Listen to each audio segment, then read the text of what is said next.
she went down this water slide and came out the bottom, unresponsive.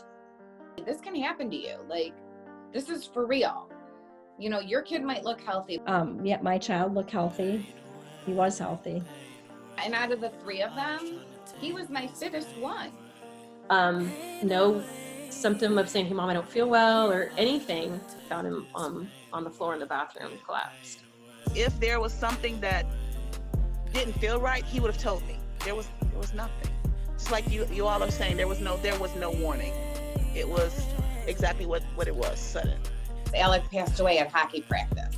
Alec said to Michael, I feel lightheaded. And Michael thought like maybe he was dehydrated, like he wasn't drinking enough. So Michael was like, go on the bench, get some water.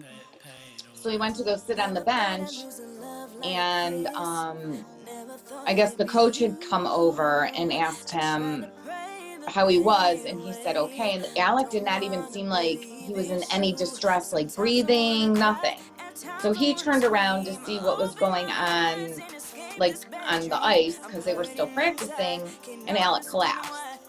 Before this happened with London, I really, I've heard of sudden cardiac arrest, from stories like ours beforehand, and I really never thought twice about it, because here's the thing, we never think it's going to happen to us.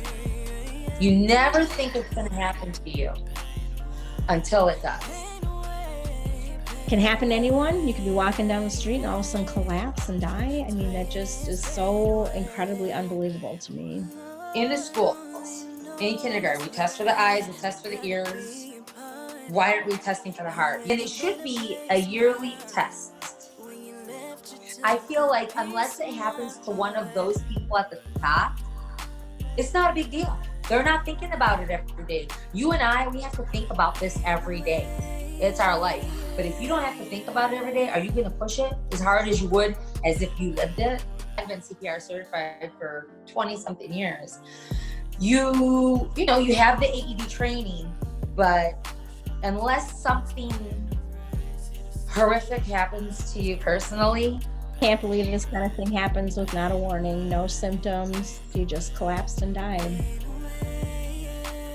And she went to bed one night on July 2018 and never woke up, and that's it, just like that. No clues, no symptoms, nothing at all. You really don't think too much of it until it affects your life, and it strikes you to where it's life-changing. I just never thought about it before. I knew it was there, but it wasn't always on my mind. Until now, I don't really have a choice. We don't have a choice. I need people to know that a healthy 13-year-old athlete can drop dead from things that, and a lot of times, from my studies, that sometimes, most times, there are no symptoms. The symptom is the cardiac arrest itself.